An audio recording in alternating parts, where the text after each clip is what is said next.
Are you ready to learn a new lesson today? Yes! It's nice to hear that, but first, tumayo po muna ang lahat at tayo ay magdadasal. Bago po umupo ang lahat, ay siguraduhin po na malinis ang inyong paligid at maayos ang inyong mga upuan. Kung okay na po ay maaari na po kayong maupo. So let's have a quick review about our lesson yesterday. Sino sa inyo ang nakakaalala ng 5 atomic models? Yes, anak? Dalton's atomic model, J.J. Thomson's model, nuclear model, planetary model, and quantum model. Very good! Sino naman po sa inyo ang makakapagbigay kay teacher ng 3 subatomic particles na matatagpuan sa isang atom? Yes po? Protons, electrons, and neutrons! Tama ang iyong sagot. Yan, so mukhang ready na nga talaga kayo na matutunan ang bago nating lesson ngayon. So let's start. Our lesson today is about determining the number of protons, electrons, and neutrons. So class, alam nyo ba na we can calculate the number of subatomic particles?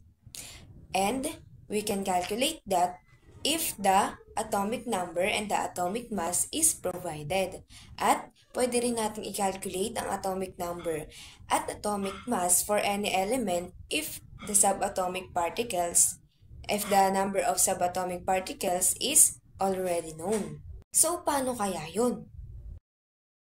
An atom is composed of 3 subatomic particles which are the protons, electrons, and neutrons. Para mas makilala natin ang isang element, ay ginagamit natin ang atomic number at atomic mass. So, ganito yan, class. Kapag ang hinahanap ay protons, ay titignan nyo lamang ang atomic number ng isang element dahil ang atomic number ay katumbas ng bilang ng protons. At kapag ka naman ang isang atom ay neutral, ay pwede nyo ring malaman ang electrons kung saan titignan nyo lang din ang atomic number ng isang element. Dahil kapag ka ang atom ay neutral, ay equal ang bilang ng protons at electrons. So kapag ang hinahanap naman ay neutrons, ay ipagmaminus lang natin ang atomic mass at ang atomic number. So paano naman kapag ang hinahanap ay atomic number? Kapag atomic number ang hinahanap, ay titignan nyo lang ang number ng protons or electrons. At kapag hinahanap naman ang mass number, ay ipagpa-plus lang ninyo ang protons plus neutrons. So, magbibigay si teacher ng example para mas maintindihan ninyo ang pagdetermine ng number ng protons, electrons, at neutrons. Class, meron ako ditong inihandang table kung saan merong elements, atomic number, mass number, protons, electrons, at neutrons. So, sasagutan natin ito. And the number 1 is the hydrogen. Si hydrogen ay mayroong atomic number na 1, mass number na 1, protons na 1, electrons na 1. At ang nawawala ay si neutrons. So, paano natin i-determine ang number ni neutrons? Ang gagawin lang dito is ima-minus ang mass number at atomic number. So, 1 minus 1 is equal to 0. Kaya ang magiging sagot dito ay 0. Ang neutrons ni hydrogen ay 0. So, the number 2 is carbon, which is the atomic number of carbon is 6, mass number is 12, protons is 6, electrons is blank, neutrons is 6. So, i-determine natin dito ang number ni electrons. At dahil neutral si carbon, ang gagawin lang natin is ikakopy lang natin yung number ni protons.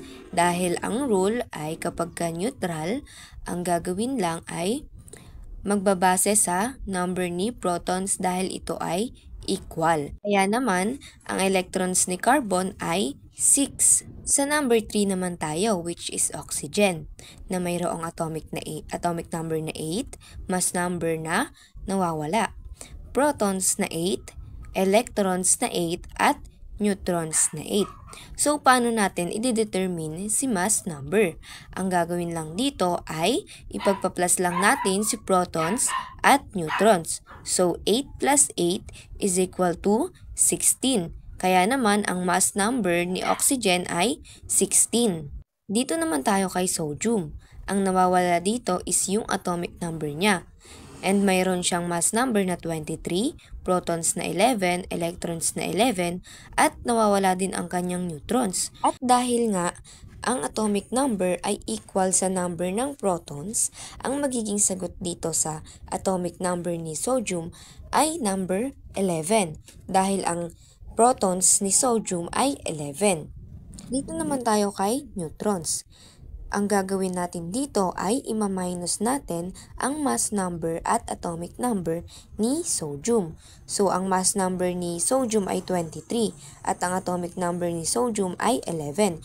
So, 23 minus 11 is equal to 12. And lastly is the chlorine, which is the atomic number of fluorine is 17. Mass number is blank. Protons is blank. Electrons is 17 and the neutrons is 18. So, una nating i-determine si protons dahil ang gagawin lang natin dito ay kokopyahin lang natin yung atomic number ni chlorine dahil ang protons ay equal sa atomic number. So, ang sagot kay protons ay 17. I-determine naman natin ang mass number ni chlorine, which is protons plus neutrons ang gagawin natin.